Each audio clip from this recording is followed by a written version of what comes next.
ചിന്തോദീപകമായ ഒരു വിഷയം തന്നെയാണ്. ആധുനിക കാലത്തെ കാഴ്ചപ്പാടുകൾ ഉൾപ്പെടുത്തിക്കൊണ്ടുള്ള ഒരു സ്കിറ്റാണ് ഞങ്ങൾ ഇവിടെ അവതരിപ്പിക്കുന്നത്. മഴയും മനുഷ്യനും ഒരു കാലഘട്ടത്തിലൂടെ. ഈ സ്കിറ്റ് 3 രംഗങ്ങളിലായി മഴയോടുള്ള മനുഷ്യന്റെ മനോഭാവത്തിൽ വന്ന മാറ്റം അവതരിപ്പിക്കുന്നു. രംഗം 1, മഴയായിരുന്നു പഴയ കാലം. ദൈവമേ, കാത്തിരുന്ന മഴ ഈ മണ്ണിന് ദാഹം മാറ്റാൻ നീ വന്നു. കൃഷികൾ രക്ഷപ്പെട്ടു, എന്റെ വയലുകൾക്ക് ജീവൻ വന്നു.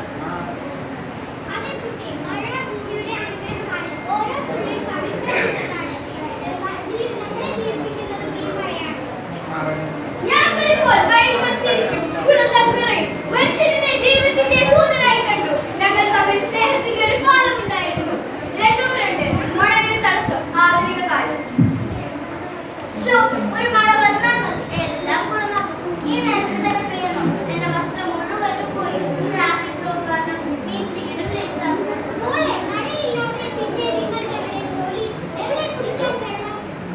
അതൊക്കെ ടാപ്പിൽ കിട്ടിക്കോളും. ഇപ്പോൾ എന്റെ കയ്യിലുള്ള സ്മാർട്ട് ഫോൺ നിന്നാൽ മതി. ഞാൻ ഭൂമിക്ക് ദാഹജലമായിട്ടും അവരെന്നെ മറന്നു. കോൺക്രീറ്റ് കെട്ടിടങ്ങൾ എന്നെ തടഞ്ഞു. ഒഴുകിപ്പോവാൻ എനിക്കിപ്പോൾ ഇടമില്ല. സ്നേഹം മാറി ഞാനിപ്പോൾ അവർക്ക് ഒരു തടസ്സം മാത്രമായി.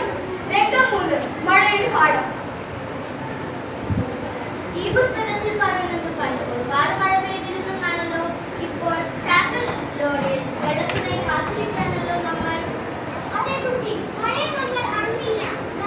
നമ്മൾ നമ്മളുടെ ആവശ്യങ്ങൾക്കായി പുഴകളും പാടങ്ങളും കൂടി മഴവെള്ളത്തെ ഭൂമിയിലേക്ക് കടക്കാൻ സമ്മതിച്ചില്ല.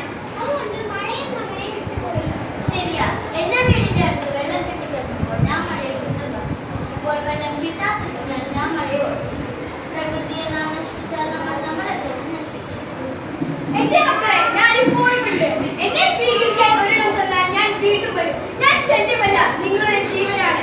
എന്നെ സ്നേഹിച്ചാൽ ഞാൻ നിങ്ങളെയും സംരക്ഷിക്കും. മഴയും മനുഷ്യനും ഒന്നാണ്. ജീവിതത്തെ 2 മുഖങ്ങൾ.